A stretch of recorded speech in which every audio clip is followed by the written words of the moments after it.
Ahora hablaremos del libro del gran fracaso, y vamos a empezar ahora con el tema de las reformas estructurales.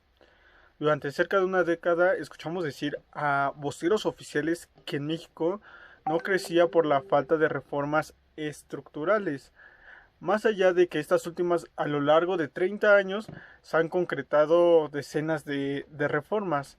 Ahora, por el contrario, el desastre que se vive en México hoy ha sido construido a través de esas reformas.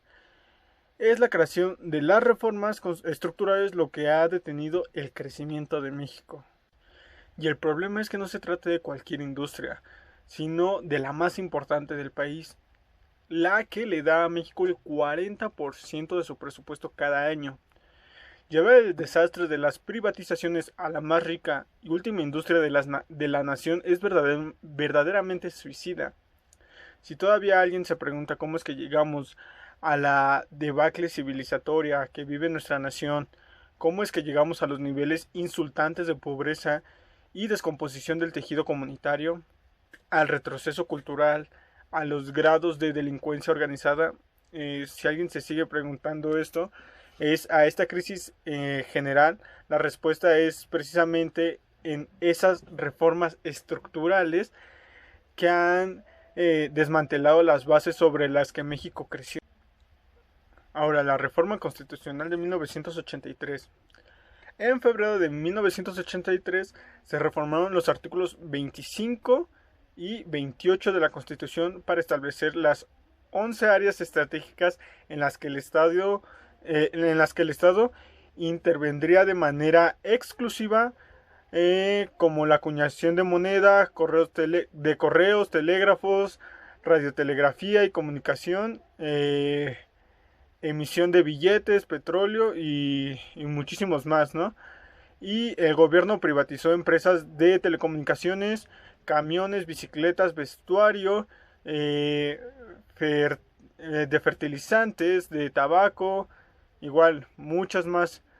Así como también privatizó las automotrices, la industria alimentaria, la agropecuaria, y en 1982 la nación contaba con 1.155 empresas públicas.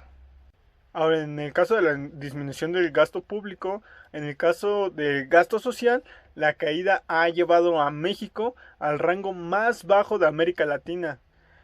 Argentina, Chile y Costa Rica se encuentran en el rango de gasto social alto, con más del 13% del PIB. Ahora, Brasil, Colombia y Jamaica están en el rango de gasto social medio, entre el 9% y el 13% del PIB. Y México, Bolivia y Perú se ubican en el gasto social bajo, que es menor del 9%. Ahora, el régimen de consolidación fiscal. A partir de 1983 se instrumenta el llamado régimen de consolidación fiscal. A partir de entonces se permite que las grandes empresas puedan declarar menos ganancias de las que realmente tienen, deduciendo las pérdidas de sus propias filales. De esta forma, eluden la tasa formal plasmada en la ley y terminan pagando tasas reales de proporciones mucho más pequeñas. Ahora, el ingreso al GATT. En 1986, México se incorporó al Acuerdo General sobre Aranceles y Comercio, este es el GATT, para consolidar el proceso de eliminación de aranceles, importaciones controladas, precios oficiales de referencia y de liberación general del comercio exterior. Con este acuerdo queda sellado el fin del modelo de sustitución de importaciones. Ahora tocaremos el tema de la disminución de la tasa más alta del impuesto sobre la renta, el ISR. En 1989 se decidió disminuir la tasa más alta del impuesto sobre la renta de 42% a 35%. Esto quiere decir que se redujo el monto de impuestos a pagar por los grandes contribuyentes. Ahora, en 1993 le volvieron a bajar los impuestos a los más ricos a una tasa del 34%. Pero dicho porcentaje siguió bajando hasta llegar en el 2001 al 28%. En 1989 se decretó el nuevo reglamento de la ley para promover las inversiones mexicanas y regular la inversión extranjera. Con este ordenamiento se autoriza las inversiones extranjeras a poseer el 100% de capital en empresas de sectores no restringidos.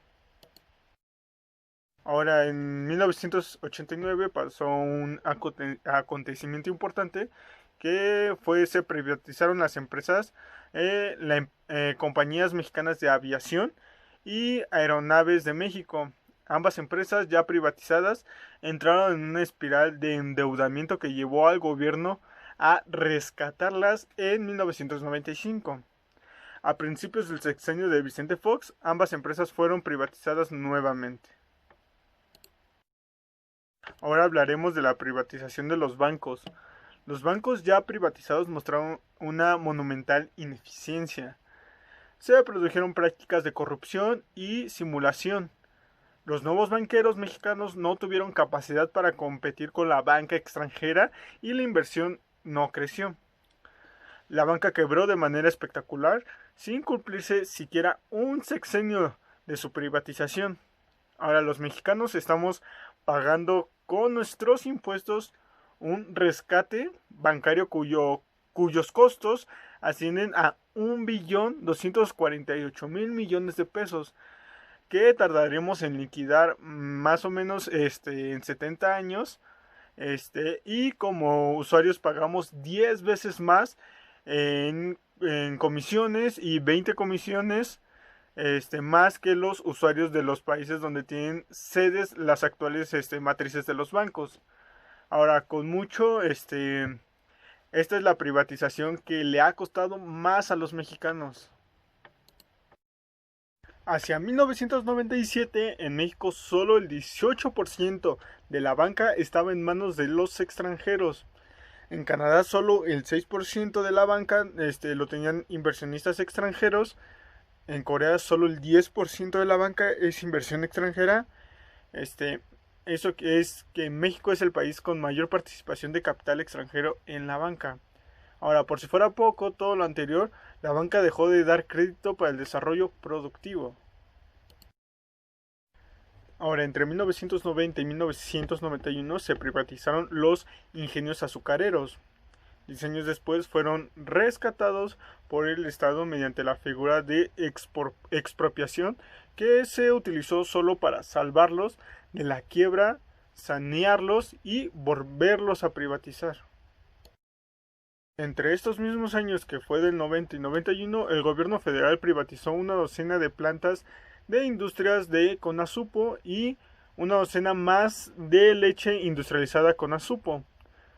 Más tarde fueron totalmente privatizadas las filales maíz industrializado Conasupo y trigo industrializado Conasupo. En el sexenio de Ernesto Zedillo se decretó la desaparición de Conasupo. Ahora hablaremos de la privatización de la telefonía. Entre 1990 y 1992 se realizó la privatización de Teléfonos de México en 2 etapas, colocándose primero el capital social por 2.085 millones de dólares a partir de la compra de un grupo constituido por Grupo Carso. También en el grupo también era Southwestern Bell y Frances Cables el radio. En la segunda etapa se colocaron en diversas bolsas del mundo 4.240 millones de acciones preferentes, y cuando se critica el desastre de las privatizaciones se pone el ejemplo de Telmex como privatización exitosa, que no reportó pérdidas al Estado y en cambio llevó a esta rama económica a una modernización acelerada. Una comparación de costos en materia de telecomunicaciones nos remite a estos datos. La renta mensual de internet, la banda ancha en México, que eran de $44, en Estados Unidos de $18. La renta mensual de línea fija telefónica en México era de $11.6 y en Estados Unidos de $9.9. Costo por minuto de la larga distancia nacional en México eran 11 centavos de dólar y en Estados Unidos 4 centavos de dólar. Ahora, la reforma a la ley del servicio público eléctrico. Hace 20 años, el 100% de la energía eléctrica consumida por el país era producida por la Comisión Federal de Electricidad, la CFE. Actualmente las compañías extranjeras producen casi el 50% de la energía eléctrica del país y el gobierno destina cada año 80,000 millones de pesos para comprarles dichas producciones a estas empresas, en lugar de invertir esos cuantiosos recursos en el desarrollo de la Comisión Federal de Electricidad. Hemos llegado a la paradoja trágica de consumir obligatoriamente la energía producida por las compañías extranjeras mientras se desbordan las presas hidroeléctricas de la Comisión Federal de Electricidad. Ahora, por un lado, esta reforma se introdujo con el argumento de que grandes empresas necesitaban el fluido eléctrico y este no formaba parte del servicio público, por lo que en las mismas empresas podían autonegarlo y utilizarlo en sus instalaciones. Sin embargo, las empresas privadas comenzaron a generar cada vez más volúmenes de electricidad y el Estado empezó a comprarles los excedentes, los cuales fueron canalizados al servicio público hasta llegar a la situación actual. Por otro lado, es importante observar que la privatización de la generación eléctrica se hizo sin vender un solo clavo de la Comisión Federal de Electricidad. Aquí no hubo necesidad de vender la CFE, ni en su totalidad, ni en partes, simplemente se permitió que empresas extranjeras fueran ocupando paulatinamente el espacio de la CFE y realizando su actividad. La reforma al artículo 3 constitucional. El 5 de marzo de 1993 se reforma el artículo 3 constitucional para agregar un texto que relativiza la responsabilidad del Estado en la educación superior. De esta forma se coloca a la educación superior como una mera modalidad complementaria que será promovida o atendida por no impartirla obligatoriamente. Con ello se entrega a los particulares la tarea de expandir la educación superior y se cierra el acceso de los jóvenes a las universidades públicas. Ahora, el crecimiento de la educación superior se estanca y México se queda en rezago frente a otros países que ven crecer su matrícula. De esta forma, para el año 2000, la participación de los particulares en la educación básica se mantuvo en un 7.7% de la matrícula. El aumento de la inversión privada en la educación no descalifica a los particulares que incursionan en dicho sector. Al contrario, es positivo que presenten más opciones y contribuyan a ampliar la cobertura.